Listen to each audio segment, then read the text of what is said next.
창세기 1장입니다. 성경의 가장 첫 책인 창세기, 그중 가장 첫 시작인 1장 1절은 이렇게 시작합니다. 태초에 하나님이 천지를 창조하시니라. 저는 이 말씀이 창세기의 처음, 아니 성경의 처음이라는 것이 얼마나 감사하고 또 감격적인지 모릅니다. 장황한 설명이나 설득의 과정 없이 하나님께서 천지를 창조하셨다라고 명쾌하게 선언하고 있죠. 우리 생각에 창세기가, 아니 성경이 조금 더 설득적인 책이 되기 위해서는 창세기 1장 1절은 가장 마지막에 위치해야 맞습니다.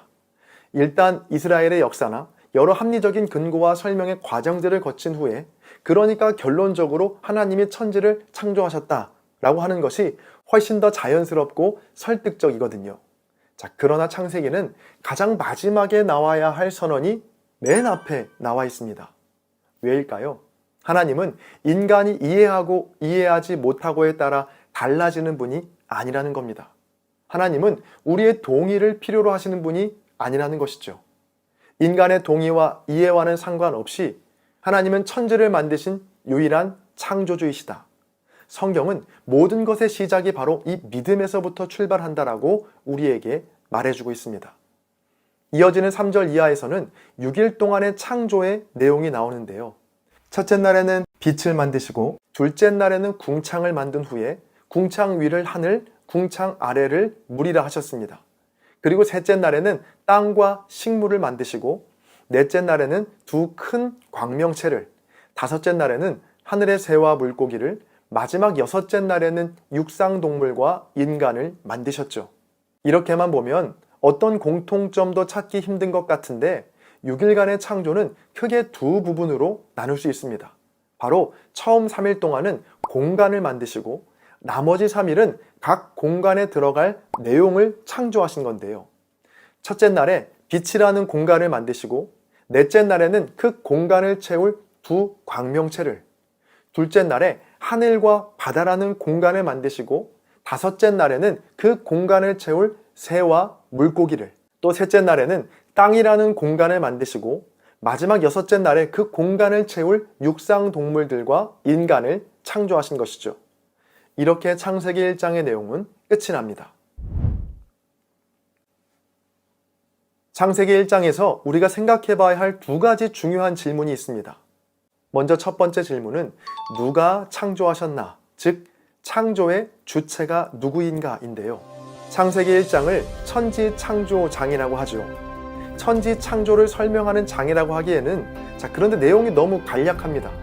한 사람의 일대기를 기록한 위인전만 보더라도 아무리 줄이고 줄여도 책 한 권인데, 온 세상이 만들어진 처음 이야기가 단 한 장에 담겼다는 것이 상식적으로는 잘 이해가 가지 않죠. 만약 이 창세기가 창조의 과정들을 기록한 책이라고 한다면 아마 한 권이 아니라 수천 권을 써도 모자랄 겁니다. 그런데 창세기는 이 창조의 과정에는 큰 관심을 두고 있지 않습니다. 창조의 과정은 많은 과학자들에 의해 연구되고 있고, 앞으로도 연구해야 할 과제가 무한히 남아있거든요. 창세기가 정말로 관심을 두고 있는 건 창조의 과정이 아니라 창조의 주체가 누구인가입니다. 세상이 어떤 과정에 의해서 창조되었는가가 아니라 도대체 누가 이 세상을 창조했는가에 관심이 있다는 것이죠. 그래서 창세기는 이 세상이 만들어진 과정들을 나열하고 있지 않고 이 세상을 만드신 분이 누구신지를 선언하고 있습니다. 그래서 많은 설명이 필요 없는 것이죠. 이 세상과 온 우주는 하나님께서 만드셨다. 창세기 1장이 총 31절로 되어 있는데 그 1장 전체에서 하나님이라는 이름이 몇 번이나 등장할까요? 정답은 32번입니다. 31절로 되어 있는 1장에 하나님의 이름이 32번이 나온다는 건 무엇을 의미하는 걸까요? 창세기 1장의 관심은 온통 하나님께만 집중되어 있다는 겁니다. 이 세상과 만물을 창조하시고 시간과 공간을 창조하신 분이 하나님이시다라는 사실을 32번이나 강조하고 있는 것이죠. 여러분, 온 세상을 지으시고 저와 여러분을 만드시고 지금까지 우리의 생명을 이어오게 하시는 주체가 누구신가요? 하나님이시죠. 창세기 1장을 묵상하시며 이 사실 앞에 다시금 감격하시고 감사하시기를 바랍니다.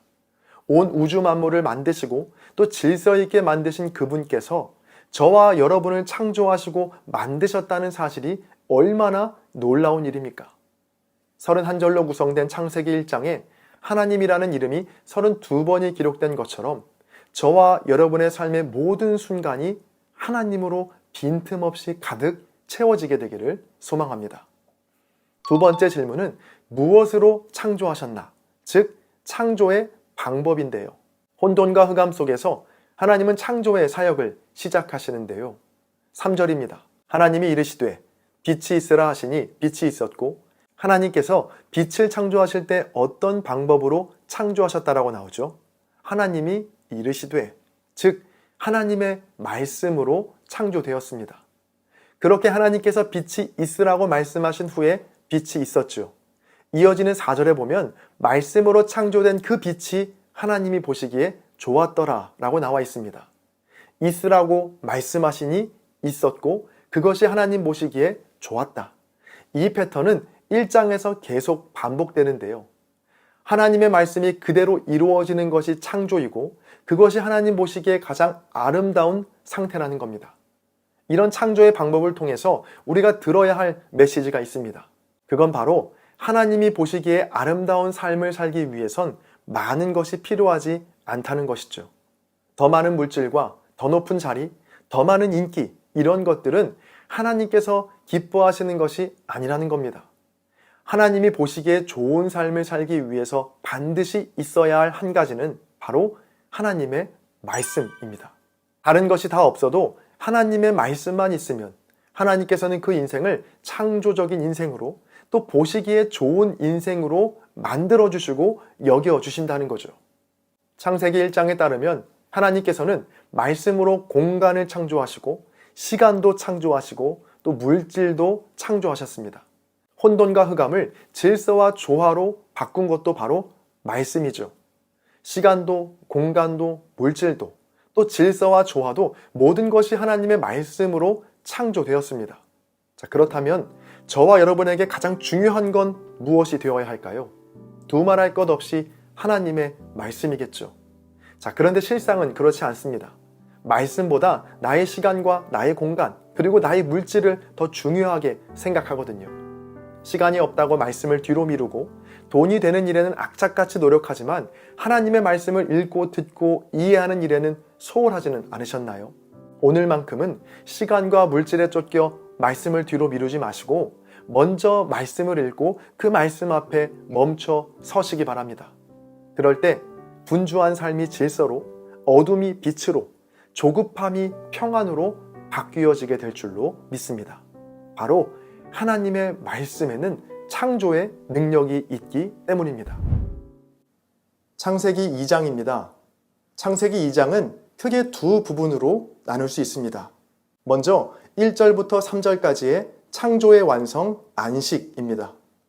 지난 1장에서 6일까지의 창조를 마치신 하나님은 일곱째 날에 안식하시는데요. 여기에서 중요한 사실은 안식도 창조의 사역 안에 포함되어 있다는 겁니다. 2절입니다. 하나님이 그가 하시던 일을 일곱째 날에 마치시니 그가 하시던 모든 일을 그치고 일곱째 날에 안식하시니라. 하나님께서 하시던 일, 즉 창조의 사역을 일곱째 날에 마치신다라고 나오죠. 바로 일곱째 날에 하셨던 안식도 하나님의 창조 사역 안에 포함이 된다는 말입니다. 안식하다라는 뜻의 히브리어 동사는 샤밧인데 일을 중지하다, 행동을 멈추다라는 의미가 있습니다. 자, 그러니까 무언가를 계속 생산하고 만들어내는 것만이 창조의 사역이 아니라 멈춰 있고 중지되어 있다고 생각되는 상황조차도 창조의 사역일 수 있다는 겁니다. 그리고 3절에 보면 창세기 전체에서 딱 한 번 쓰인 단어가 등장하는데요. 바로 거룩이라는 단어입니다. 3절입니다. 하나님이 그 일곱째 날을 복되게 하사 거룩하게 하셨으니 멈춤과 중지의 날인 일곱째 날이 다른 모든 날과 다른 점은 하나님께서 그 날을 거룩하게 하셨다는 겁니다. 하나님께서 안식을 얼마나 중요하게 여기셨는지를 알 수 있습니다. 다음으로 4절부터 25절까지는 사람의 창조 심화편입니다. 4절 이하의 내용은 지난 1장에서 나온 창조 사역을 다시 반복하는 것처럼 보이는데요. 2장이 1장과 다른 점은 사람의 창조를 좀 더 자세하게 다루었다는 겁니다. 특별히 18절 이하에 보면 여자의 창조가 나오죠.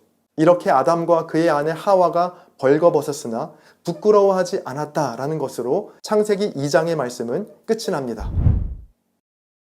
창세기 2장에 나오는 사람의 창조를 통해 기억해야 할 메시지는 무엇일까요? 첫째로 완벽한 작품이다 라는 겁니다. 사람에게는 다른 모든 피조물에게는 없는 것이 있는데 그건 하나님의 형상과 하나님의 생기입니다. 창세기 1장 27절입니다.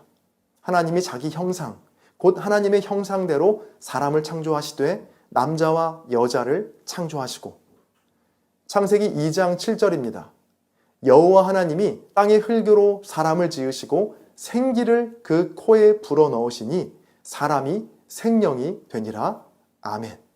세상을 가만히 바라보면 이 세상이 얼마나 질서 속에서 아름답게 조화를 이루며 살아가는지 모릅니다. 물론 인간의 탐욕으로 많이 망가지긴 했지만 여전히 하나님께서는 이 우주와 지구를 질서와 조화 속에서 이끌어 가십니다. 우리가 살고 있는 이 지구의 크기, 또 태양과의 거리, 지구 자전축의 기울기도 한치의 오차 없이 완벽하게 조화를 이루고 있죠. 만약 지금보다 지구와 태양과의 거리가 조금만 더 멀거나 가까웠다면, 혹은 지구의 자전축의 기울기가 조금만 더 기울었다면 지구는 불덩이가 되었거나 아니면 얼음덩이가 되었을 겁니다. 이렇게 우주와 지구가 완벽한 질서를 이루는 데에는 수많은 조건과 무수한 힘들이 완벽한 조화를 이루기 때문인데요. 지구와 우주가 이토록 질서 있고 조화롭게 창조되었다면 모든 피조물 중에서 유일하게 하나님의 형상과 생기로 창조된 사람은 어떨까요? 우리의 인생은 하나님께서 손수 만드신 완벽한 작품입니다. 자, 제품이 아니라 작품이라는 사실을 꼭 기억하시기 바랍니다. 제품과 작품은 비슷해 보이지만 그 뜻은 전혀 다른데요. 이 제품과 작품의 결정적 차이는 불량품의 유무입니다. 일정한 틀에 의해 똑같이 찍어낸 제품은 불량품이 존재하지만 작품은 다르죠. 작품이란 창작자에 의해 하나씩 만들어낸 제작물로 불량품이 존재하지 않습니다. 하나하나가 모두 창작자의 의도가 들어간 완벽한 작품이거든요. 하나님께서 각 사람을 창조하셨다는 믿음이 없다면 우리는 제품이 될 수밖에 없습니다. 세상이 만들어 놓은 기준에 못 미치면 그 인생을 불행한 인생, 불량품 인생이라고 생각하기 때문이죠. 그러나 나의 인생을 하나님께서 하나님의 형상대로 창조하셨다라고 고백하는 순간 우리는 제품이 아니라 작품이 됩니다. 미술 작품을 떠올려 보세요. 미술 작품의 가치는 작품 그 자체보다는 작품을 그린 작가에 의해 좌우되죠. 우리의 인생도 마찬가지 아닐까요?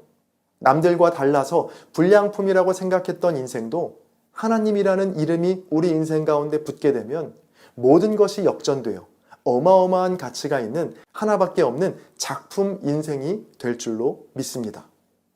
사람의 창조를 통해 기억해야 할 두 번째 메시지는 모르는 것이 많다입니다. 총 6일간의 창조 중에서 사람의 창조는 가장 마지막 날에 이루어지죠. 6째 날 중에서도 가장 마지막으로 창조된 것이 사람이죠. 그럼 질문입니다. 최초의 인간이라고 하는 아담은 하나님의 창조 사역을 보았을까요? 보지 못했을까요? 보지 못했습니다. 왜냐하면 가장 마지막에 창조되었기 때문이죠.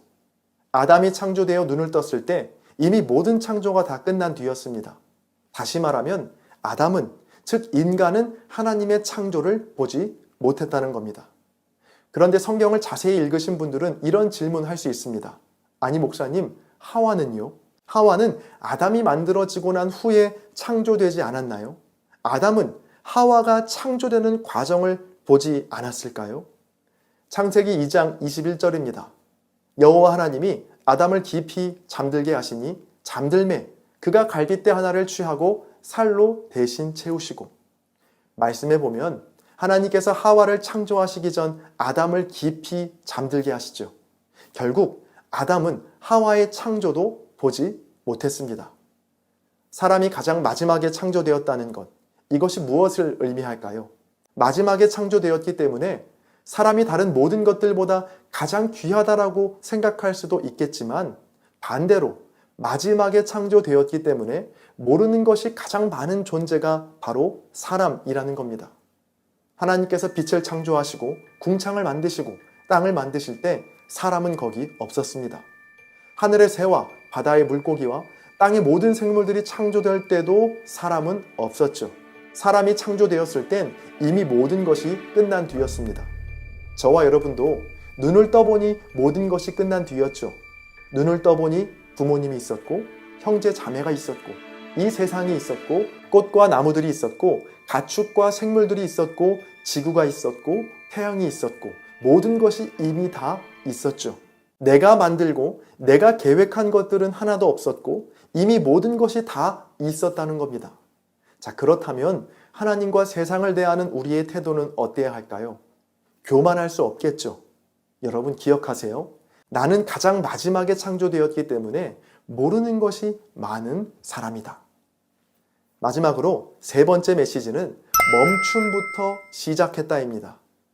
창조된 사람이 새롭게 맞이한 첫날 가장 먼저 한 일은 무엇일까요? 바로 안식입니다. 여섯째 날에 가장 마지막으로 창조된 사람이 맞이한 첫날은 바로 일곱째 날이 되겠죠. 바로 하나님이 멈춤과 중지를 통해서 모든 창조의 사역을 완성하셨던 안식의 날입니다. 이를 통해 깨닫게 되는 것이 있습니다. 모든 일을 하기에 앞서 가장 먼저 해야 하는 일이 바로 안식, 즉 멈춤과 중지가 되어야 한다는 겁니다. 사람이 해야 할 일이 참 많죠. 창세기 1장에서만 봐도 하나님은 사람에게 생육하고 번성하여 땅에 충만하고 땅을 정복할 것을, 바다의 물고기와 하늘의 새와 땅에 움직이는 모든 생물을 다스릴 것을 명령하십니다. 이 넓고 신비한 창조 세계를 관리하고 다스려야 할 막중한 책임을 사람에게 맡기신 겁니다.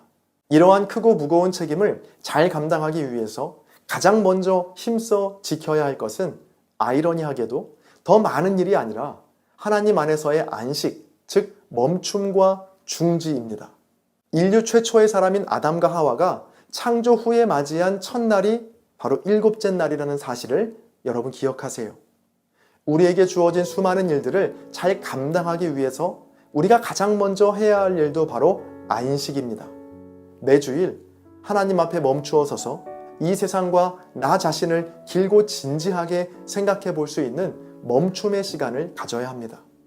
그럴 때 하나님께서 지으신 이 세계가 얼마나 경이로운지, 또 내가 얼마나 완벽한 작품 인생인지, 그리고 또 얼마나 내가 모르는 것이 많은 나약한 존재인지를 깨닫게 될 줄로 믿습니다. 창세기 3장입니다. 3장의 내용은 선악과 사건입니다. 아담과 하와는 에덴 동산에 있는 모든 나무의 열매를 임의로 먹을 수 있었죠. 단 선악을 알게 하는 나무의 열매는 빼고 말이죠. 선악을 알게 하는 나무의 열매, 즉 선악과만이 에덴 동산에서 아담과 하와에게 허락되지 않은 유일한 열매였습니다. 어느 날 뱀이 찾아와 여자에게 묻습니다. 하나님이 참으로 너희에게 동산 모든 나무의 열매를 먹지 말라 하시더냐? 여자는 대답하죠. 동산 나무의 열매는 다 먹을 수 있지만 동산 중앙에 있는 나무의 열매, 즉 선악과는 하나님께서 먹어도 죽고 만져도 죽을 거라고 말씀하셨다라고 말이죠. 여자의 대답에 뱀은 너희가 결코 죽지 않을 것이고 도리어 그것을 먹으면 너희가 하나님과 같이 될 것이라고 유혹합니다. 결국 여자는 뱀의 유혹에 넘어가 먹어서는 안 될 열매를 따먹게 되었고 함께 있는 남편도 먹게 하죠. 열매를 먹자 곧 그들의 눈이 밝아졌고 무화과 나무로 잎을 엮어 벗은 몸을 가립니다. 또 동산을 거니시는 하나님의 소리를 듣고 동산 나무 사이에 숨어버리죠. 하나님은 아담에게 먹지 말라고 한 나무의 열매를 먹었는지 물으셨고 아담은 여자의 탓으로, 여자는 뱀의 탓으로 돌립니다. 하나님은 뱀에게는 배로 다니며 흙을 먹게 될 거라는 저주를, 여자에게는 임신하는 고통을, 아담에게는 노동의 수고를 말씀하시죠. 하나님은 아담과 하와에게 가죽 옷을 지어 입히시고 에덴 동산에서 쫓아내십니다. 그렇게 아담과 하와는 모든 것이 좋았던 에덴 동산 안에서의 생활을 마감하고 땀과 수고와 아픔이 가득한 에덴 동산 밖에서의 삶을 시작하게 됩니다. 창세기 3장에 나오는 선악과 사건을 한 문장으로 정리한다면 선을 넘은 사건이라고 할 수 있는데요. 여기에서 말하는 선은 경계를 뜻합니다. 바로 말씀의 경계를 말하죠. 에덴 동산에는 절대로 넘지 말아야 할 선이 있었습니다. 그건 바로 선악과를 먹지 말라는 하나님의 말씀이었죠. 창세기 2장 16절과 17절입니다. 여호와 하나님이 그 사람에게 명하여 이르시되 동산 각종 나무의 열매는 내가 임의로 먹되 선악을 알게 하는 나무의 열매는 먹지 말라. 내가 먹는 날에는 반드시 죽으리라 하시니라. 창세기 1장과 2장에 나오는 세상이 하나님 보시기에 좋았던 이유는 하나님께서 말씀하시고 그 말씀이 그대로 되었기 때문입니다. 하나님께서 말씀하시고 그 말씀이 그대로 되었고 그것이 하나님 보시기에 좋았더라. 이것이 창세기 1장과 2장에서 반복해서 나타나는 창조의 패턴이죠. 그렇다면 이 에덴 동산이 하나님 보시기에 좋은 곳이 되기 위한 단 하나의 조건도 바로 먹지 말라고 말씀하신 선악과를 먹지 않는 것. 그것이 에덴 동산이 하나님이 기뻐하시는 곳이 되는 유일한 기준이자 경계선입니다. 실제로 에덴 동산의 이 동산이라는 단어는 히브리어 간으로 울타리를 뜻합니다. 에덴 동산을 둘러싼 울타리는 바로 말씀의 울타리인데요. 아담과 하와가 에덴 동산 안에서 살기 위해 필요한 건 말씀의 울타리를 넘지 않는 것이죠. 자, 그런데 아담과 하와는 그만 선을 넘어버립니다. 말씀의 울타리를 벗어나게 된 것이죠. 아담과 하와가 말씀의 울타리, 말씀의 선을 넘게 된 이유는 무엇일까요? 바로 말씀이 흐릿해졌기 때문입니다. 뱀이 아담과 하와에게 했던 유혹도 이 말씀을 흐릿하게 만든 건데요. 먼저 본문 1절을 보시죠. 그런데 뱀은 여호와 하나님이 지으신 들짐승 중에 가장 간교하니라. 뱀이 여자에게 물어 이르되 하나님이 참으로 너희에게 동산 모든 나무의 열매를 먹지 말라 하시더냐. 자, 뱀이 하와에게 이렇게 묻습니다. 하나님이 참으로 너희에게 모든 나무의 열매를 먹지 말라 하시더냐. 뱀의 이 질문에는 말씀을 흐릿하게 하려는 의도가 담겨 있는데요. 하나님이 뱀의 말처럼 참으로 동산에 있는 모든 나무의 열매를 먹지 말라고 하셨나요? 아니죠. 동산에 있는 모든 나무의 열매는 임의로 먹으라고 하셨습니다. 단, 딱 하나, 선악을 알게 하는 나무의 열매만 먹지 말라고 말씀하셨죠.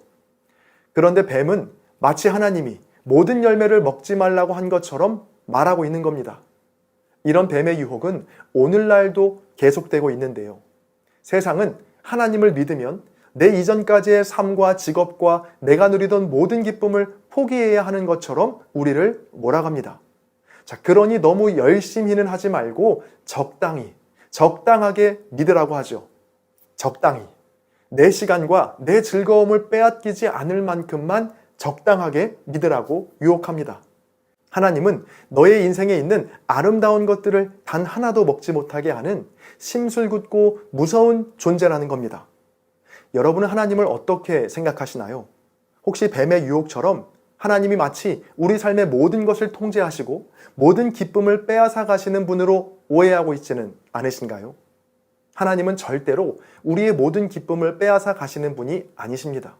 도리어 동산의 모든 나무의 열매를 마음대로 먹게 하시는, 우리에게 기쁨과 평안을 주시는 사랑의 하나님이시죠. 그 하나님을 전적으로 신뢰하시며 말씀 안에 거하시기를 바랍니다. 다음으로 2절과 3절입니다. 여자가 뱀에게 말하되 동산 나무의 열매를 우리가 먹을 수 있으나 동산 중앙에 있는 나무의 열매는 하나님의 말씀에 너희는 먹지도 말고 만지지도 말라 너희가 죽을까 하노라 하셨느니라.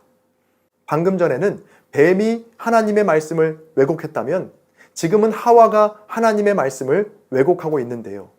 3절 말씀에 만지지도 말라에 주목해 보시죠. 여러분, 하나님께서 정말로 하와에게 선악과를 만지기만 해도 죽을 거라고 말씀하셨나요? 아니죠. 하나님께서는 먹지 말라고만 하셨지 만지지 말라고 말씀하신 적은 없습니다. 자, 그러자 뱀은 4절과 5절에 이렇게 말하죠. 뱀이 여자에게 이르되 너희가 결코 죽지 아니하리라. 너희가 그것을 먹는 날에는 너희 눈이 밝아져 하나님과 같이 되어 선악을 알 줄 하나님이 아심이니라. 한 유대인 학자는 이 본문을 풀이할 때 분명 뱀이 선악과를 만지면서 하와를 유혹했을 거라고 하는데요. 하나님께서는 분명히 선악과를 먹지 말라고만 말씀하셨습니다. 그런데 하와는 뱀에게 뭐라고 말했죠? 먹지도 말고 만지지도 말라. 너희가 죽을까 하노라. 즉 먹어도 죽고 만져도 죽는다 라고 말했습니다. 자, 그러나 이건 하나님의 말씀이 아닌 하와의 생각일 뿐이었죠. 이 말을 들은 뱀은 4절과 5절에서 너희가 먹어도 결코 죽지 않을 거라고 유혹하면서 이 선악과를 만졌을 거라는 겁니다. 자, 그걸 본 하와는 뭐라고 생각했을까요? 뱀이 지금 선악과를 만졌는데도 뱀이 죽지 않았네. 하나님이 틀렸고 뱀이 맞았어. 저거 봐. 뱀이 선악과를 만졌는데도 죽지 않았잖아.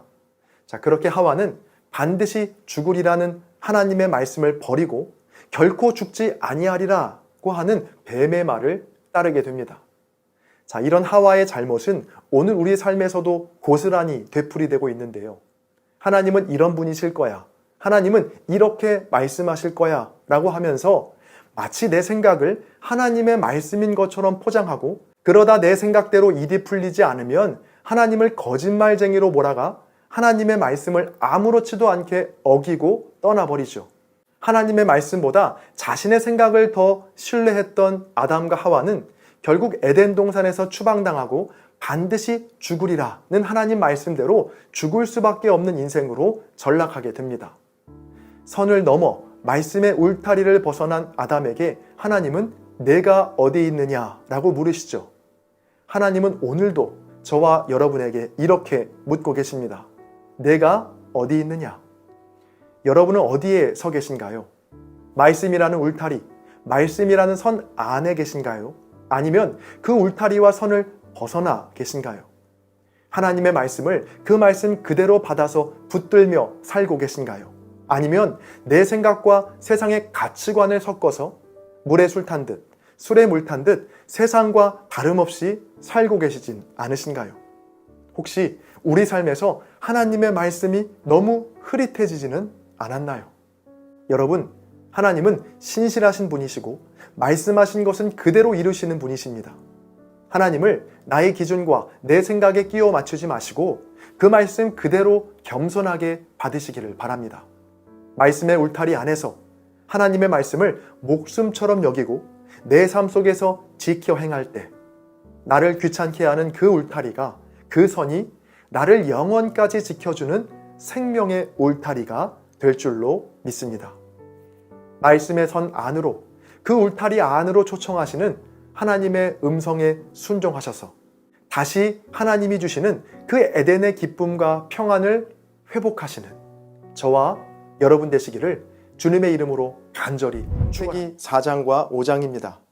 창세기 4장과 5장은 크게 세 부분으로 나눌 수 있습니다. 먼저 4장 1절부터 15절까지 가인과 아벨입니다. 말씀의 울타리 밖으로 쫓겨난, 아니 스스로 그 울타리를 벗어난 아담과 하와는 에덴 밖에서 가인과 아벨을 낳습니다. 가인은 농사하는 자였고 아벨은 양을 치는 자였죠. 시간이 흘러 가인은 땅의 소산을 하나님께 제물로 드렸고 아벨은 양의 첫 새끼와 기름을 하나님께 제물로 드립니다. 자, 그런데 무슨 이유에서인지 하나님은 가인의 제물은 받지 않으시고 아벨의 제물만 받으십니다. 이에 분노한 가인은 하나님의 경고에도 자신의 분을 참지 못하고 동생 아벨을 들에서 쳐 죽입니다. 하나님은 가인에게 벌을 주시지만 그의 생명은 보호해 주십니다. 다음으로 4장 16절부터 24절까지 가인의 자손입니다. 죄를 지은 가인은 하나님을 피해 에덴의 동쪽 놋 땅에 거주하며 에녹을 낳고 그곳에 성을 쌓아 그 성의 이름을 에녹이라고 짓죠. 가인의 자손 중 무드사일의 아들 라멕은 당대에 견줄 사람이 없을 정도로 승승장구했는데요. 라멕의 첫째 아들인 야발은 가축을 치는 자의 조상이 되었고 둘째 아들인 유발은 수금과 퉁소를 잡는 모든 자의 조상이 되었고 셋째 아들 두발 가인은 구리와 석쇠로 여러 가지 기구를 만드는 자가 되었습니다. 마지막으로 4장 25절부터 5장 32절까지 셋의 자손입니다. 하나님께서는 아담과 하와에게 죽은 아벨을 대신할 셋을 낳게 하셨고 셋의 아들 에노스 때부터 비로소 여호와의 이름을 부르기 시작했습니다. 이어서 5장에는 아담부터 이어지는 셋의 계보가 나오는데요. 대표적인 인물로는 하나님과 300년을 동행하다가 죽지 않고 하나님께로 올라간 에녹이 있고요. 그리고 우리에게 잘 알려진 노아가 있죠. 노아가 500세 된 후에 셈과 함과 야벳을 낳았다는 것으로 창세기 5장의 말씀은 끝이 납니다. 창세기 4장에는 인류 최초의 살인 사건이 등장하죠. 가인과 아벨 사건에서 풀리지 않는 의문은 도대체 왜 하나님은 아벨의 제물만 받으셨는가입니다. 이에 대한 여러 설명들이 있죠. 곡식을 드린 가인과 달리 아벨은 양을 바치는 피의 제사를 드렸기 때문에 하나님께서 기뻐하셨다. 혹은 히브리서 11장 4절의 말씀을 근거로 아벨은 가인보다 더 나은 믿음의 제사를 드렸기 때문에 하나님께서 받으셨다 등 여러 설명들이 있는데요. 확실한 정답은 하나님만 아시겠죠. 그래서 저는 질문을 조금 바꿔봤습니다. 왜 하나님은 아벨의 제물만 받으셨는가 라는 질문에서 왜 가인은 하나님께 물어보지 않았을까 라는 질문으로 말이죠. 자신의 제물은 받지 않으신 하나님께서 동생 아벨의 제물을 받으셨을 때 가인이 취했던 행동은 분노였죠. 그 분노가 결국 가인을 지배했고 동생 아벨을 죽이기까지 합니다. 자, 그러나 잘 생각해 보면 정성껏 드린 나의 제물을 하나님께서 받지 않으셨을 때 가인이 취해야 할 행동은요, 분노가 아니라 질문이 되었어야 합니다. 하나님께 왜 제가 드린 제물은 받지 않으셨는지, 왜 동생 아벨의 제물만 받으셨는지, 가인은 그렇게 충분히 하나님께 물어볼 수 있었지만 그는 하나님께 묻지 않았습니다. 본문 9절 이하에서 하나님과 가인과의 대화가 나오는 것으로 보아 에덴 동산에서 쫓겨나기는 했지만 하나님과의 소통이 막힌 상태도 아니었거든요. 충분히 하나님께 물어볼 수 있는 상황에서 가인은 하나님을 부르기보다 타오르는 분노에 자신을 내어주었죠. 결국 그렇게 가인은 인류 최초의 살인, 그것도 묻지마 살인이라는 끔찍한 범죄를 저지르게 됩니다. 하나님께 묻지 않는 이 가인의 태도는 그의 자손에게도 그대로 이어지는데요. 이후 가인은 에덴 동쪽 놋 땅에 거주하며 소위 성공한 삶을 사는 듯 보입니다. 성을 짓고 그 성의 이름을 자신의 아들의 이름인 에녹이라고 짓죠. 에녹은 인류 최초의 건물주가 된 것이죠. 또 그의 후손 중 라멕은 라멕 천하라는 말이 어울릴 정도로 굉장한 힘과 명성을 자랑했습니다. 23절을 공동 번역으로 읽어드리겠습니다. 라멕이 아내들에게 말하였다. 아다야 실라야, 내 말을 들어라. 라멕의 아내들아, 내 말에 귀를 기울여라. 나를 해치지 마라. 죽여버리리라. 젊었다고 하여 나에게 손찌검을 하지 마라. 죽여버리리라. 무서울 정도로 엄청난 힘과 권력을 자랑하던 가인의 후손들. 그러나 그들은 단 한 번도 하나님의 이름을 부르지도 하나님께 묻지도 않았습니다. 그들의 삶은 그야말로 에덴의 동쪽, 말씀의 울타리에서 완전히 벗어난 삶이었죠. 이러한 가인의 자손과는 달리 아벨을 대신한 셋의 자손은 너무나 평범하고 세상에서 말하는 성공과는 거리가 멀어 보입니다. 자, 그러나 셋에게는 가인에게는 없는 한 가지가 있었는데요. 4장 26절입니다.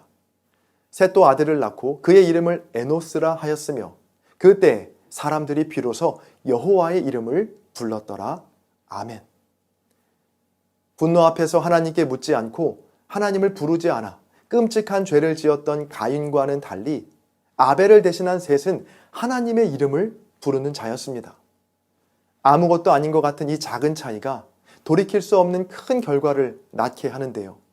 가인의 후손은 홍수시에 심판을 받게 되고 셋의 후손은 구원을 받게 되죠. 한 가지 재미있는 건 창세기 4장과 5장에 나오는 가인의 후손과 셋의 후손 중 공교롭게도 이름이 같은 두 사람이 나오는데요. 바로 에녹과 라멕입니다. 가인의 후손 에녹이 가인이 자기를 위하여 쌓은 성의 이름이었다면 셋의 후손 에녹은 300년을 하나님과 동행하고 죽음을 보지 않고 하나님께 부르심을 받은 자였습니다. 또 가인의 후손 라멕은 아무렇지 않게 사람들을 죽이는 연쇄 살인범이었지만 셋의 후손 라멕은 당대의 완전한 자라 칭함받던 노아의 아버지였죠. 또 가인의 후손 라멕이 77배의 저주와 벌을 내리는 자였다면 셋의 자손 라멕은 하나님의 보호하심 속에 777년의 삶을 살았습니다. 셋의 후손이라고 왜 실수가 없고 잘못이 없었겠습니까? 때로는 분노에 휩싸이기도 하고 또 죄 앞에 넘어질 때도 있었겠죠. 그러나 셋의 후손이 가인의 후손과는 달리 홍수 심판 속에서도 하나님의 은혜로 살아남게 된 유일한 이유는 바로 그들이 하나님의 이름을 불렀기 때문입니다. 여러분, 혹시 왜 내 삶은 늘 제자리 걸음일까? 왜 나에게는 부와 권력과 명예가 주어지지 않을까 고민하셨나요? 그렇다면 우리의 고민이 달라져야 합니다. 왜 내 삶은 늘 제자리 걸음일까? 라는 고민에서 이제는 내 삶 속에서 하나님의 이름을 부르고 있나? 나는 하나님께 묻고 있나? 라는 고민으로 말이죠. 기억하세요. 가인이 아벨을 죽인 이유는 하나님께 묻지 않았기 때문입니다. 또 가인의 후손이 하나님의 심판에서 살아남지 못했던 이유도 하나님을 부르지 않았기 때문이죠. 그러나 평범해 보이는 셋의 후손이 하나님의 은혜를 입은 이유는 단 하나, 하나님의 이름을 불렀기 때문입니다. 세상에서의 성공을 구하기보다는 모든 상황 속에서 늘 하나님의 이름을 부르는 셋의 후손, 복된 인생 되시기를 주님의 이름으로 간절히 축복합니다. 하나님의 이름을 부르는 것이 우리의 힘입니다. 창세기 6장은 두 부분으로 나눌 수 있습니다. 먼저 1절부터 8절까지 번성한 세상, 가득한 죄악입니다. 6장의 시작은 이렇습니다. 1절입니다. 사람이 땅 위에 번성하기 시작할 때에 사람의 번성은 곧 세상의 번성과 또 번영과도 같죠. 그렇게 세상은 날로 번성하고 발전해 갔지만 하나님과는 점점 멀어져 갔는데요. 하나님의 아들들은 자기들이 보기에 아름다워 보이는 것을 추구하며 살기 시작합니다. 사람의 딸들을 무분별하게 아내로 삼았고 이것이 하나님 보시기에 악했습니다. 5절입니다. 여호와께서 사람의 죄악이 세상에 가득함과 그의 마음으로 생각하는 모든 계획이 항상 악할 뿐임을 보시고 이런 세상을 바라보시는 하나님의 마음은 어땠을까요? 어느 정도 악한 것이 아니라 혹은 가인의 후손과 같은 일부만 악한 것이 아니라 항상 예외 없이 모든 것이 전체가 다 악했다. 하나님의 이름을 부르며 살아갔던 셋의 후손들도 타락했다는 것이죠. 번성하는 만큼 또 죄를 향해 질주하는 세상을 향해 하나님은 새로운 출발을 계획하십니다. 바로 노아와 함께 말이죠. 8절입니다. 그러나 노아는 여호와께 은혜를 입었더라. 아멘. 8절을 좀 더 원어의 의미를 살려서 번역하면 이렇습니다. 그러나 노아는 여호와의 눈에서 은혜를 발견했다. 노아가 다른 사람과 달랐던 점이 바로 이겁니다. 하나님의 아들들이 자기들의 눈에 좋고 아름다운 것들을 취하기에 정신이 없을 때 노아는 자신의 눈에 좋은 것이 아닌 하나님의 눈으로 세상을 바라보는 자였습니다. 하나님의 눈에서 은혜를 발견했던 것이죠. 다음으로 9절부터 22절까지 방주를 만들다입니다. 당대의 완전한 자라 칭함받던 노아는 하나님과 동행하며 셈과 함과 야벳이라는 세 아들을 낳습니다. 하나님은 노아에게 방주를 만들라고 명령하시죠. 방주의 길이와 너비와 높이의 수치, 그리고 창과 문의 위치, 그리고 층수까지 아주 정확하고 세밀하게 명령하시는데요. 노아는 그 명령에 순종해 방주를 만듭니다. 자, 그런데 이 방주를 만드는 사건이 생각보다 정말 중요합니다. 왜냐하면 하나님께서 에덴 밖에서 행하신 첫 번째 창조 사역이거든요. 잘 생각해 보세요. 하나님께서 세상과 사람을 창조하시고 또 아담과 하와에게 가죽 옷을 만들어 입힌 일들 전부 에덴 동산 안에서 일어난 일입니다. 창세기 3장 22절에서 인간이 에덴에서 쫓겨난 후에 오늘 본문 6장 노아의 방주 이전까지 하나님은 어떤 것도 새롭게 만들지 않으셨습니다. 바로 이 노아의 방주가 에덴 밖에서 하나님께서 만드신 첫 번째 창조물인 것이죠. 한 가지 차이가 있다면 에덴 안에서는 인간 없이 모든 것을 하나님 홀로 창조하셨다면 에덴 밖에서는 인간과 함께 창조하신다는 겁니다. 이 사실이 얼마나 놀랍고 또 감사한지 모릅니다. 여러분, 하나님의 창조는 에덴 안에서만 이례적으로 일어난 사건이 아니라 죄악이 가득한 지금 이 에덴 밖에서도 계속 된다는 것이죠. 더군다나 노아라는 한 사람과 함께 말입니다. 노아가 하나님의 모든 명령을 다 준행하였다는 것으로 창세기 6장의 말씀은 끝이 납니다. 저는 오늘 여러분과 함께 하나님께서 노아와 함께 에덴 밖에서 창조하신 첫 번째 창조물인 방주의 두 가지 특징을 살펴보려고 하는데요. 먼저 방주의 첫 번째 특징은 방향키가 없다입니다. 방주는 히브리어 테바로 모세의 갈대 상자와 같은 단어를 씁니다. 자, 그러니까 방주는 우리 주변에서 흔히 볼 수 있는 배라기보다는 네모 반듯한 상자와 더 가깝다는 건데요. 방주에는 동력 장치도 없고 돛대도 없습니다. 물론 방향키가 있는 조타실도 없었죠. 하나님께서는 사람의 죄악이 세상에 가득함과 마음으로 생각하는 모든 계획이 항상 악할 뿐임을 보시고 새로운 시작을 알리는 방주에서는 방향키를 없애셨습니다. 방주를 움직이는 건 오직 하나님의 도우심과 인도하심 뿐이었죠. 그 방주 안에서 사람이 할 수 있는 일은 아무것도 없었습니다. 이 방향키가 없는 방주를 보며 우리 인생이 떠올랐는데요. 애초에 우리 인생에는 방향키가 없죠. 태어난 것도, 살아가는 것도, 또 죽는 것도 무엇 하나 내 마음대로 할 수 있는 것이 아무것도 없거든요. 그런데 우리는 끊임없이 내 삶을 내 마음대로 만들어 가려고 합니다. 존재하지 않는 방향키를 만들어 어떻게든 내가 보기에 좋은 삶으로, 아름다운 삶으로 끌고 가려고 하죠. 그러나 기억하세요. 우리 인생의 가장 정확하고 안전한 방향키는 오직 하나님이십니다. 내 생각대로 내 인생이 흘러가지 않을 때 나의 방향키를 내려놓고 악하기만 한 내 마음의 계획이 아닌 선하신 하나님의 뜻을 신뢰하고 주님을 의지하시기를 바랍니다. 다음으로 방주의 두 번째 특징은 위에 창을 내라입니다.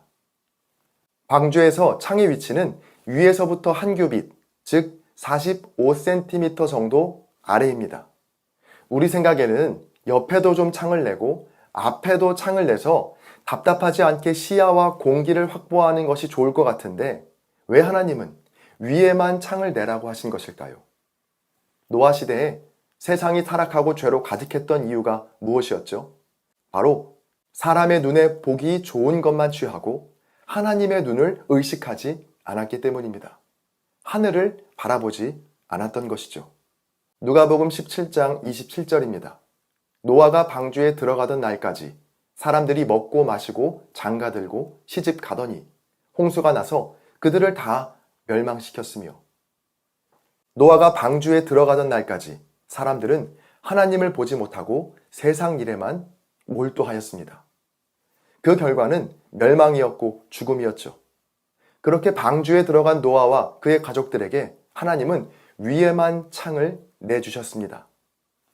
세상을 살다 보면 하나님께서 우리 인생의 창들을 다 막으실 때가 있죠. 사방이 깜깜하게 막힌 것과 같은 때가 있습니다. 물질도 막히고 사람과의 관계도 막히고 건강도 막히고 모든 것이 막힌 것 같은 그때, 여러분 그때는 좌절하고 포기할 때가 아니라 도리어 위에 계신 하나님을 바라볼 때입니다.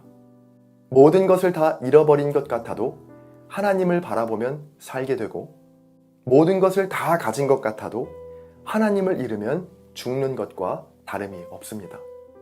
여러분, 우리 모두는 하늘을 바라보며 사는 사람들입니다. 노아를 기억하세요. 노아는 하나님의 눈에서 은혜를 발견했던 자였죠. 우리의 하루 중 단 5분이라도 가만히 눈을 감고 하나님의 눈을 의식하며 하나님의 은혜를 구해보시는 건 어떨까요? 그 하나님의 눈이 저와 여러분 모두를 마침내 구원에 이르게 할 줄로 믿습니다. 창세기 7장의 내용은 홍수 심판의 시작과 결과입니다. 하나님의 명령대로 다 준행하여 방주 건조를 마친 노아에게 하나님은 그 다음 명령을 내리십니다. 바로 방주에 들어가라는 명령인데요. 정결한 짐승과 부정한 짐승도 함께 방주로 부르시죠. 하나님은 앞으로 7일 후에 40일 동안 비를 내리실 것이라고 말씀하셨고, 역시 노아는 하나님의 명령대로 다 준행합니다. 하나님께서 말씀하신 대로 7일 후에 비가 내리기 시작했고, 노아와 가족들은 다른 짐승들과 함께 방주에 들어가죠. 그리고 하나님께서 친히 방주의 문을 닫으십니다. 비는 40일 동안 계속 내렸고 산들이 다 잠길 정도로 물이 넘쳐납니다. 홍수 심판의 결과는 끔찍했습니다. 땅 위에 움직이는 모든 생물과 가축과 사람이 죽었고 공중의 새까지도 심판을 피하지 못했습니다. 그렇게 물이 150일 동안 땅에 넘쳤다는 것으로 창세기 7장의 말씀은 끝이 납니다. 노아가 지켜야 할 하나님의 명령은 크게 두 가지였습니다. 첫 번째는 지난 6장에서 방주를 만들라는 거였고요. 두 번째는 오늘 본문에 나오는 방주에 들어가라는 거였죠. 언뜻 보면 방주에 들어가는 일은 방주를 만드는 일보다는 훨씬 더 수월해 보입니다. 그러나 완성된 방주의 모습을 상상해 보면 방주에 들어가는 일이 생각보다 쉽지 않은 일이었음을 알 수 있는데요. 먼저 방주는 배의 모습보다는 네모 반듯한 상자의 모습에 더 가깝다라고 말씀드렸죠. 그리고 3층이나 되는 방주에 나 있는 창이라곤 위에 있는 것이 전부였습니다. 주변의 상황을 전혀 볼 수 없는 사방이 꽉 막힌 상자였죠. 이뿐 아닙니다. 방주에는요, 방향키도 없었습니다. 사방을 둘러볼 수 있는 창문도 방향키도 없는 이 네모난 나무 상자, 이것이 바로 노아가 완성했던 방주의 모습입니다. 여러분이라면 이 네모 상자에 여러분과 여러분의 가족의 목숨을 맡길 수 있겠습니까? 더군다나 이 방주에는요, 손잡이도 존재하지 않습니다. 16절에 보면 마지막으로 노아가 방주에 들어가자 하나님께서 방주의 문을 닫으시는 장면이 나오는데요. 16절입니다. 하나님이 그에게 명령하신 대로 들어가매 여호와께서 그를 들여보내고 문을 닫으시니라. 문을 닫은 것도 노아가 아니었습니다. 노아의 의지와는 상관없이 하나님께서 문을 닫으셨죠. 이 말은 노아 스스로 열고 닫을 수 있는 문이 아니었다는 것입니다. 지금 닫히면 언제 다시 열릴지 모르는 손잡이가 없는 문, 하나님은 노아에게 바로 그 방주로 들어가라고 명령하십니다. 그리고 노아는 그 말씀에 순종하죠. 5절입니다. 노아가 여호와께서 자기에게 명하신 대로 다 준행하였더라. 노아는 하나님의 명령대로 방주에 들어갑니다. 방향키도 손잡이도 없는 네모난 나무 상자에 자신의 인생을 던진 것이죠. 그렇게 방주에 들어간 지 7일이 지났을 때 홍수로 온 땅이 덮이게 되었고 하나님께서 노아에게 만들고 또 들어가라고 하셨던 방주만이 물 위에 떠올라 누구도 피해갈 수 없었던 심판을 면하게 합니다. 이 무서운 홍수 심판 속에서 노아가 할 수 있는 일이라곤 방향키도 손잡이도 없는 이 나무 상자 속에서 그저 하늘에 나 있는 창 하나 바라보며 기도하는 것이 전부였을 겁니다. 그러나 그것이 노아를 살렸고 그의 가족뿐 아니라 인류 전체를 구원했습니다. 허술하고 약점이라고 생각했었던 위에 난 창 하나, 그리고 방향키와 손잡이가 없는 것이 도리어 하나님께서 전적으로 이끄시고 구원하시는 은혜의 통로가 되었던 것이죠. 여러분, 지금 우리가 살아가는 시대도 노아의 때와 크게 다르지 않습니다. 인간의 탐욕과 교만은 하늘을 찌르고 온갖 죄악으로 범람하는 홍수의 시대를 살고 있죠. 지금 우리에게 가장 필요한 건 무엇일까요? 세상은 말합니다. 너의 욕심을 빠르게 채워주는 쾌속정을 타라고, 또 너의 삶을 편안하게 하는 유람선이나 너를 더욱 강하게 해줄 군함을 타라고 말합니다. 그러나 주님은 말씀하시죠. 방주로 들어가라. 방향키도 손잡이도 없어 내 힘으로 아무것도 할 수 없는 네모난 나무 상자로 들어가라고 말씀하십니다. 이 네모난 나무 상자 모양인 방주는 예수님께서 짊어지신 네모난 나무 십자가를 떠올리게 하는데요. 인간의 야망이나 욕심이 아닌 하나님의 뜻과 열심만이 드러난 나무 십자가. 방향키도 손잡이도 없는 방주의 모습과 너무나도 닮아 있죠. 그래서 저는 방주로 들어가라는 하나님의 명령을 십자가로 나아가라 라는 말씀으로 새겨 듣습니다. 나의 계획과 욕심과 열심으로는 결코 들어갈 수 없는 그 방주 속으로, 그 십자가 앞으로 나아가는 저와 여러분이 되시기를 바랍니다. 시편 32편 6절과 7절입니다. 이로 말미암아 모든 경건한 자는 주를 만날 기회를 얻어서 주께 기도할지라.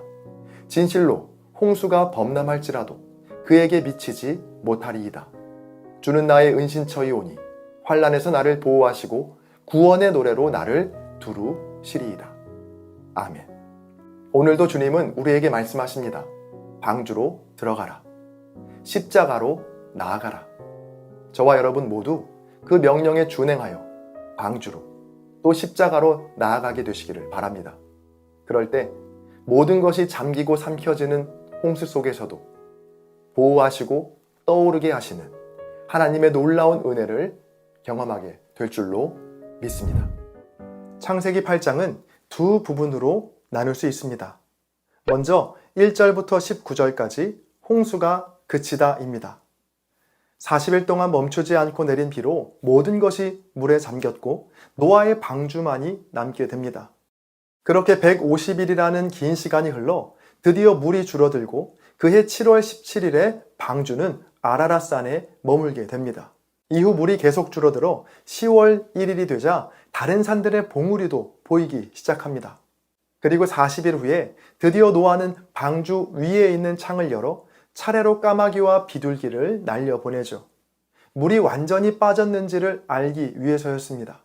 자, 그러나 처음 날려보낸 까마귀와 비둘기는 머물 곳을 찾지 못하고 다시 방주로 돌아옵니다. 7일 후에 노아는 다시 비둘기를 날려보냈고 그날 저녁 비둘기는 감람나무 잎사귀를 물어옵니다. 마지막으로 7일 후에 노아는 다시 비둘기를 날려보냈고 그 비둘기는 방주로 돌아오지 않았습니다. 바로 땅이 말랐다는 좋은 신호였죠. 땅이 완전히 마르자 하나님은 드디어 노아에게 방주에서 나오라고 말씀하십니다. 그렇게 손잡이가 없는 방주는 하나님의 말씀으로 그 문이 열리게 됩니다. 다음으로 20절부터 22절까지는 번제를 드리다입니다. 노아는 방주에서 나온 뒤에 가장 먼저 여호와께 제단을 쌓고 번제를 드리죠. 하나님께서는 그 번제를 받으시고 다시는 사람으로 말미암아 모든 생물을 멸하는 일은 없을 것이라고 약속하시는 것으로 창세기 8장의 말씀은 끝이 납니다. 한번 상상해 보시죠. 방주 속에서 비가 그치기만을, 또 땅이 마르기만을, 그리고 방주의 문이 열리기만을 바라던 노아의 마음은 어땠을까요? 방주 안에서 노아가 할 수 있는 일은 아무것도 없었죠.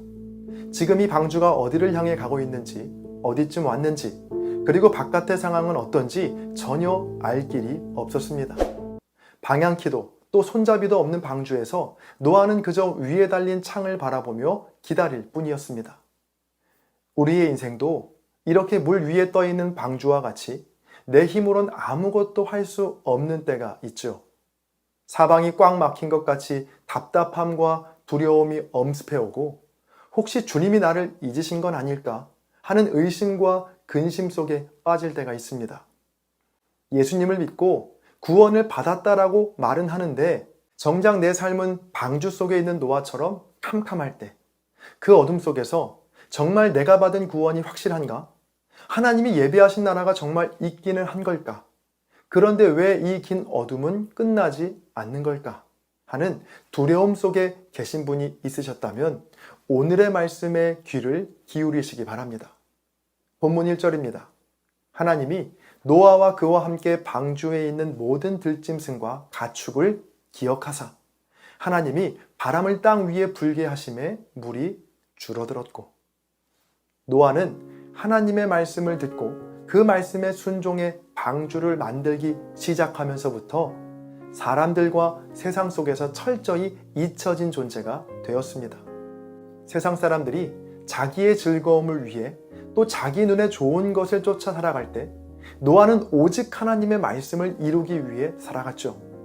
수많은 사람이 산 아래에서 즐거움과 쾌락을 쫓아 살 때 노아는 묵묵히 그 산을 오르고 산 위에서 방주를 지어갔습니다. 그렇게 노아는 세상과 사람들에게는 미친 사람으로 또 미련한 사람으로 잊혀져 갔지만 그 노아를 하나님은 기억하셨습니다.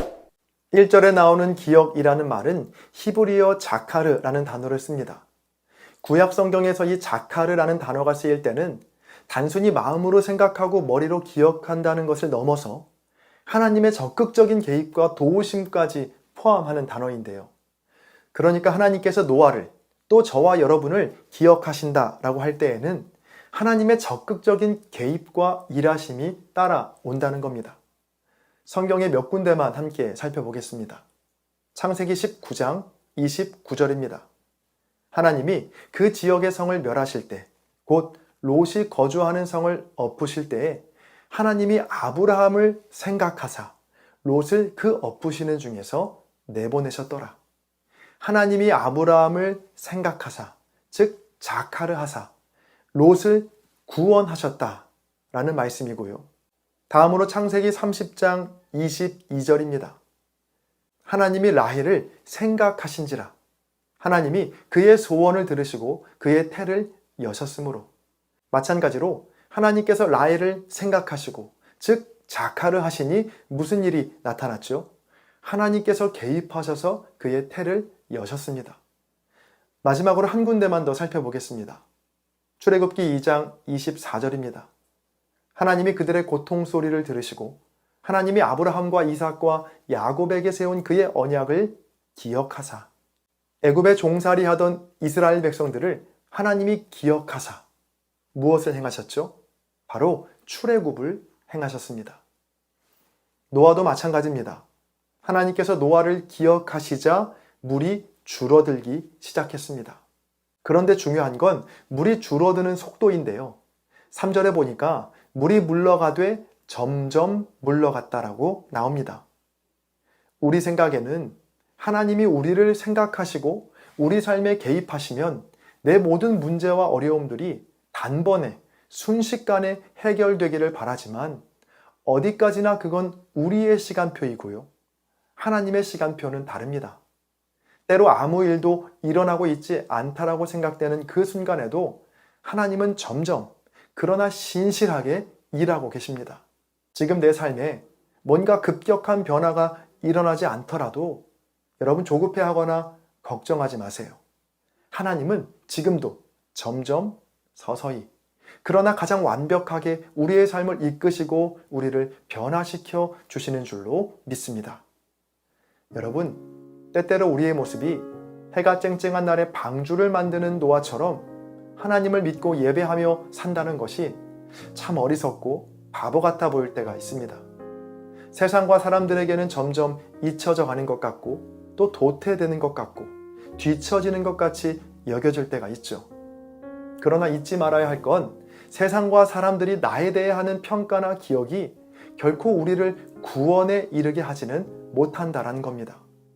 그러나 하나님께서 나를 기억하시면, 하나님이 나를 생각하시면 여러분 그걸로 충분합니다. 왜냐하면 하나님의 기억은 반드시 위대한 구원으로 이어지기 때문입니다. 일이 생각대로 풀리지 않아 초조하셨나요? 이 긴 어둠의 터널은 언제 끝이 날까 답답하셨나요? 여러분, 안심하십시오. 왜냐하면 하나님께서 여러분을 기억하고 계시기 때문입니다. 창세기 9장과 10장은 크게 두 부분으로 나눌 수 있습니다. 먼저 9장 1절부터 17절까지 다시 언약을 세우시다입니다. 방주에서 나온 노아와 그 아들들에게 하나님은 복을 주시며 이렇게 말씀하십니다. 1절과 2절입니다. 하나님이 노아와 그 아들들에게 복을 주시며 그들에게 이르시되 생육하고 번성하여 땅에 충만하라. 땅의 모든 짐승과 공중의 모든 새와 땅에 기는 모든 것과 바다의 모든 물고기가 너희를 두려워하며 너희를 무서워하리니 이것들은 너희의 손에 붙였음이니라. 아멘. 이 구절은 마치 창세기 1장 22절에 천지 창조 시에 하신 하나님의 축복을 떠올리게 하죠. 오늘 9장의 축복이 지난 1장과 다른 점은 1장에는 없는 다른 사람의 피, 즉 타인의 생명에 대한 강조가 있다는 건데요. 그 이유는 바로 사람에게는 하나님의 형상이 있기 때문이었습니다. 이어서 하나님은 노아와 아들들에게 언약을 세우시는데요. 본문 11절입니다. 내가 너희와 언약을 세우리니 다시는 모든 생물을 홍수로 멸하지 아니할 것이라. 땅을 멸할 홍수가 다시 있지 아니하리라. 하나님께서는 다시는 홍수로 심판하지 않으실 거라 약속하시죠. 그리고 그 증거로 무지개를 보여주시는데요. 본문 12절과 13절입니다. 하나님이 이르시되 내가 나와 너희와 및 너희와 함께하는 모든 생물 사이에 대대로 영원히 세우는 언약의 증거는 이것이니라. 내가 내 무지개를 구름 속에 두었나니 이것이 나와 세상 사이에 언약의 증거니라. 아멘. 다음으로 9장 18절부터 10장까지 다시 넘어지다입니다. 하나님은 노아와 아들들에게 다시 언약을 세우시고 또 무지개를 통해 확실한 증거까지 보이셨죠. 이렇게 하나님은 다시 기회를 주셨지만 노아와 아들들은 다시 넘어졌는데요. 노아는 방주에서 나온 후에 포도나무를 재배하는 농사를 시작합니다. 그런데 그만 포도주에 취해 벌거벗은 채로 장막 안에서 누워있게 됩니다. 이 모습을 노아의 둘째 아들인 함이 처음으로 발견하게 되었고 다른 두 형제 셈과 야벳에게 이 사실을 알리게 됩니다. 셈과 야벳은 함과는 달리 겉옷을 가져다가 뒷걸음질쳐 아버지 노아의 하체를 보지 않고 덮어드리죠. 술에서 깬 후 이 사실을 알게 된 노아는 함에게는 저주를, 셈과 야벳에게는 축복을 내리는 것으로 창세기 9장의 말씀은 끝이 납니다. 창세기 10장에는 노아의 아들들의 족보가 나오는데요. 10장 1절부터 5절까지는 야벳의 족보가, 6절부터 20절까지는 함의 족보가, 마지막으로 21절부터 31절까지는 셈의 족보가 나옵니다. 마지막 32절에서 홍수 후에 노아의 아들들에게서 그 땅의 백성이 나뉘었다는 것으로 창세기 10장의 말씀은 끝이 납니다. 창세기 9장과 10장의 말씀을 묵상하던 중에 떠오른 단어가 바로 다시라는 말인데요. 홍수 심판 이후에 하나님은 다시 언약을 맺으시죠. 이번에는 아예 하늘 위에 떠있는 무지개를 증거 삼아 다시는 홍수로 심판하는 일은 없을 것이라고 약속하십니다. 사실 창조주 하나님께서 범죄한 피조물인 인간에게 굳이 이렇게까지 약속하실 이유는 없거든요. 그러나 하나님은 포기하지 않으시고 다시 기회를 주십니다. 그렇다면 이제 어떤 이야기가 펼쳐질까요? 당대의 완전한 자라 칭함받던 노아가 하나님의 약속에 합당한 의롭고 아름다운 삶을 살아가야 하지 않을까요? 이런 우리의 기대와는 달리 하나님의 말씀이 끝나기가 무섭게 다시 넘어지는 노아와 아들들의 연약함을 보게 됩니다. 포도주에 취해 벌거벗은 채 잠이 든 아버지 노아, 그리고 그 아버지의 부끄러움을 덮어주기보다는 형제들에게 말했던 함, 그 함의 말을 듣고 얼굴을 돌이켜 아버지의 하체를 겉옷으로 덮었던 셈과 야벳까지. 당대의 완전한 자라 칭함받던 노아와는 어울리지 않는 이야기이죠. 그런데 놀라운 건 하나님의 반응입니다. 하나님은 또다시 넘어진 노아와 그의 아들들을 버리지 않으셨습니다. 노아에게 실망하셨을 법도 한데 또 함을 저주하시고 아예 없애버리실 법도 한데 하나님은 결코 포기하지 않으시죠. 창세기 10장 마지막 32절을 제가 세번역 성경으로 읽어드리겠습니다. 이들이 각 종족의 족보를 따라 갈라져 나간 노아의 자손 종족이다. 홍수가 난 뒤에 이 사람들에게서 여러 민족이 나와서 세상으로 퍼져 나갔다. 아멘. 다시 기회를 주셨지만 또다시 넘어진 노아와 그의 아들들. 그러나 하나님은 그들을 포기하지 않으시고 그들에게서 여러 민족이 나오게 하셨고 세상으로 퍼져나가게 하셨습니다. 여러분, 우리도 노아처럼 또 노아의 아들들처럼 같은 실수를 반복할 때가 있죠. 다시 기회를 주신 하나님의 은혜를 잊어버리고 예전의 삶으로 돌아갈 때 말입니다. 그때 오늘의 말씀을 꼭 기억하세요. 또다시 넘어진 노아와 아들들에게 하나님은 또야 이제 끝났어 라고 말씀하지 않으셨습니다. 다시 기회를 주시며 조금은 부족해 보이고 어설퍼 보이는 노아의 아들들을 통해 여러 민족을 이루시고 세상으로 퍼져 나가게 하셨습니다. 혹시 같은 잘못과 실수로 넘어져 있었나요? 내가 봐도 못나 보이는 내 모습에 실망하셨나요? 그렇다면 오늘 말씀을 통해 다시 할 수 있다라고 응원하시고 너와 함께 하겠다라고 약속하시는 하나님을 신뢰하시길 바랍니다. 하나님의 언약은 바로 영원하기 때문입니다. 창세기 11장은 두 부분으로 나눌 수 있습니다.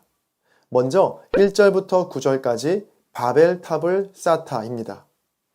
온 땅의 언어와 말이 하나였던 때 노아의 후손들은 시날 땅에 머물러 살게 됩니다. 자, 그곳에서 벽돌을 만들어 성읍과 높은 탑을 쌓기 시작합니다. 노아의 홍수를 의식한 듯 하늘 꼭대기에 닿을 만큼의 높은 탑을 쌓아 흩어짐을 면하자라는 목적이었죠. 하지만 이것이 하나님 보시기에 악했습니다. 성읍과 탑을 쌓는 그들의 악한 동기를 아셨던 하나님은 그들의 언어를 혼잡하게 하셨고 온 지면에 흩으셨습니다. 성읍과 탑을 쌓다가 실패한 곳의 이름을 바벨이라고 불렀는데 그 뜻은 온 땅의 언어를 혼잡하게 하셨다입니다. 그렇게 바벨탑 쌓기는 실패로 끝이 납니다. 다음으로 10절부터 32절까지 셈의 족보입니다. 지난 10장에서도 나왔던 셈의 족보가 또 등장하는데요. 11장에서는 셈의 족보 중에서도 특히 데라의 가문을 자세하게 소개합니다. 데라는 세 아들 중 하나는 갈대아 우르에서 먼저 죽고 아브라함을 데리고 갈대아 우르를 떠나 가나안 땅을 향해 가죠. 자, 그러나 가는 도중에 하란이라는 곳에 머물게 되었고 데라의 나이 205세 때 데라가 하란에서 죽게 되었다라는 것으로 창세기 11장의 말씀은 끝이 납니다. 언뜻 보면 바벨탑에 대한 하나님의 대응이 조금은 과해 보이기도 하죠. 탑을 쌓는 것이 뭐 그렇게 악한 일이길래 하나님은 언어를 혼잡하게 하시면서까지 바벨탑 쌓기를 중단시키셨던 걸까요? 사실 창세기 11장에 나오는 바벨탑 쌓기는 이번이 처음이 아니었는데요. 바벨탑은 지난 창세기 4장에 나오는 에녹성과 비슷한 점이 많습니다. 자, 먼저 4장 16절에서 가인은 하나님을 떠나 동쪽으로 가다가 노 땅에 거주했다라고 나오죠. 그리고 11장 2절에서는 노아의 후손들도 동쪽으로 옮기다가 시날 평지를 만나 거류했다라고 나옵니다. 그리고 4장 17절에서 가인은 성을 쌓고 그 성의 이름을 자기 아들의 이름을 내세워 에녹이라고 짓죠. 역시 11장 4절에서도 성읍과 탑을 건설하여 자기의 이름을 내세워 온 지면에 흩어짐을 면하자라고 합니다. 에녹성과 바벨탑 모두 거주하던 곳을 떠나 동쪽으로 이동했고 그곳에서 성을 쌓고 자신들의 이름을 내었다라는 공통점이 있습니다. 이처럼 바벨탑은 처음 일어난 사건이 아닙니다. 어떻게 보면 노아의 후손들이 쌓은 바벨탑은 가인의 후손이 쌓았던 에녹성의 반복이었죠. 자, 그렇다면 이런 질문이 듭니다. 노아의 후손은 왜 가인의 후손이 저지른 잘못을 반복했던 것일까? 그건 바벨탑 속에 숨겨진 죄의 속성이 그만큼 강력하기 때문인데요. 먼저 첫 번째로 하나님께 묻지 않았다입니다. 3절입니다. 서로 말하되 자, 벽돌을 만들어 견고히 굽자 하고 이에 벽돌로 돌을 대신하여 역청으로 진흙을 대신하고 시날 평지에서 그들은 벽돌을 만들게 됩니다. 이 벽돌은 여러모로 그들에게 아주 좋은 발명품이었죠. 넓은 평지에서 돌을 구하는 것도 또 운반하는 것도 어려웠을 테니 직접 벽돌을 만드는 것만큼 편리한 방법은 또 없었겠죠. 자, 그런데 문제는 벽돌을 만들고 굽고 성읍과 탑을 건설하는 과정 속에서 하나님이 빠져 있었다는 겁니다. 3절에도 서로 말하되 또 4절에도 또 말하되 라고만 되어 있죠. 바로 하나님을 배제한 채 사람들끼리만 말하고 의논했다는 겁니다. 자, 그들의 생각이 어디까지 닿았냐면 하늘 꼭대기까지 탑을 건설하여 흩어짐을 면하자라는 것이었습니다. 이런 생각 속에는 자신들의 힘으로 하나님의 심판을 피해보겠다는 오만함이 담겨 있는데요.